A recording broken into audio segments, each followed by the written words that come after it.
Hello friends, तो आज हम गुजरात टाइटंस के आईपीएल 2024 के ऑक्शन का प्रीव्यू करने जा रहे हैं। तो अगर गुजरात टाइटंस के ऑक्शन की बात की जाए तो सबसे पहली तो हमें ऑक्शन से पहले जो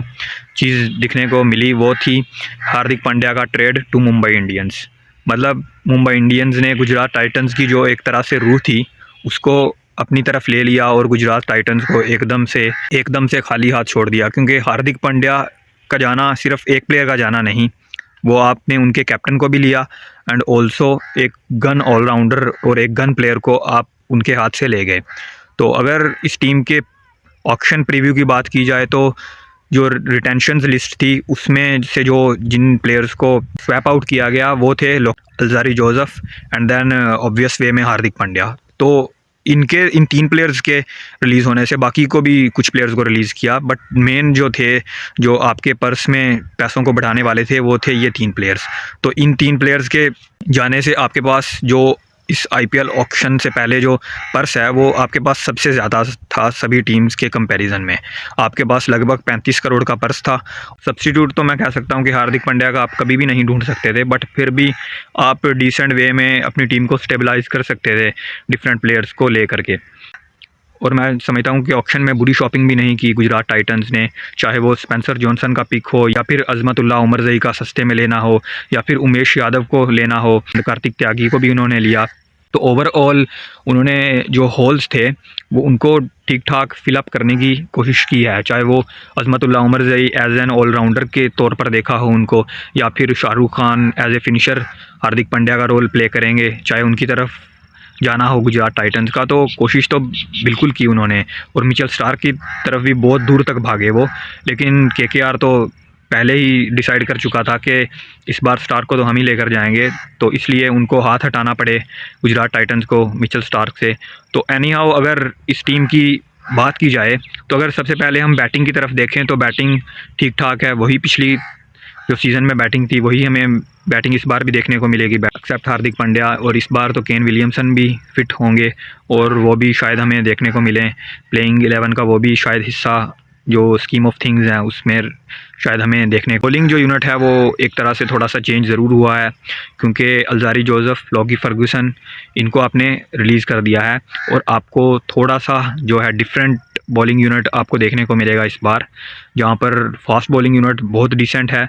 स्पेंसर जॉनसन वहाँ पर हैं, then Joshua Little, then bowling allrounder Azmatullah Omarzai and then Umesh Yadav and then Kartik Tyagi. तो फास्ट बॉलिंग में आपके पास बहुत ज़्यादा जो है चॉइसेस रहने वाले हैं, बैकअप भी आपके पास बहुत बढ़िया है। और अगर स्पिन बॉलिंग की बात की जाए तो आपके पास दो बेहतरीन ओवरसीज स्पिनर्स हैं, राशिद खान एंड नूर अहमद, और इंडियन स्पिनर्स भी आपके पास बैकअप के तौर पर जयंत यादव ज़रूर रहते हैं आपके पास। तो ओवरऑल अगर टीम ठीक ठाक हमें नज़र आ रही है, बस हार्दिक की कमी तो ज़रूर उनको डेफिनेटली उनको रहेगी, हार्दिक की कमी तो बिल्कुल खटखटाएगी, लेकिन ओवरऑल हमें ये टीम ठीक ठाक नज़र आ रही है। बट स्टिल जो इस टीम का प्रॉब्लम इस बार इनको प्रॉब्लम फेस करना पड़ सकता है वो ये होने वाला है कि इस बार हार्दिक पांड्या की जगह हमें न्यू कैप्टन देखने को मिलेंगे। शुभमन गिल एक यंग प्लेयर पर भरोसा जिताया है गुजरात टाइटंस की मैनेजमेंट ने। तो शुभमन गिल का जो लास्ट सीज़न था वो उनका बेस्ट आईपीएल सीज़न था,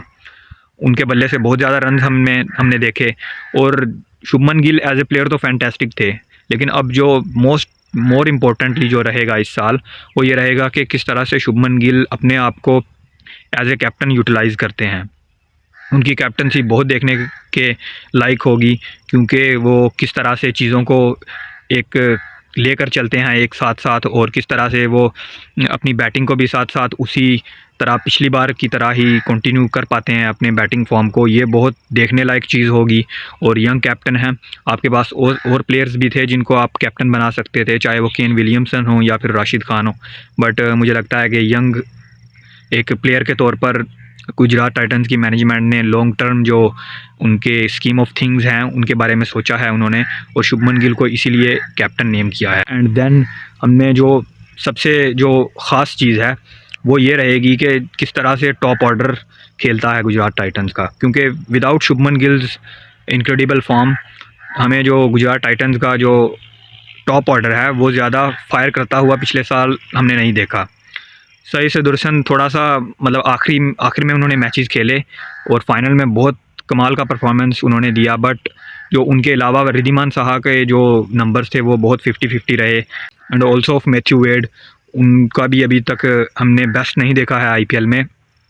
तो इस तरह से टॉप ऑर्डर पर बहुत ज़्यादा ओनस रहेगा और मुझे लगता है कि शायद केन विलियमसन आपको टॉप ऑर्डर में देखने को मिले इस बार। एंड देन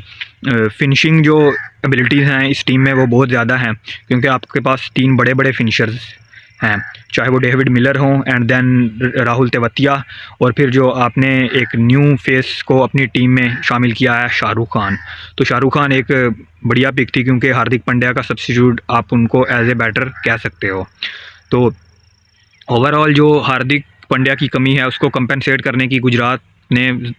भरपूर कोशिश किया है, और जो बॉलर्स को भी रिलीज़ किया था उनका भी सब्स्टिट्यूट लेने की जो कोशिश है वो की है गुजरात टाइटंस ने। बट हम देखते हैं कि किस तरह से हार्दिक पांड्या के बगैर जो ये तीसरा सीज़न खेलने जा रही है गुजरात टाइटंस, उसमें किस तरह से परफॉर्म करती है और क्या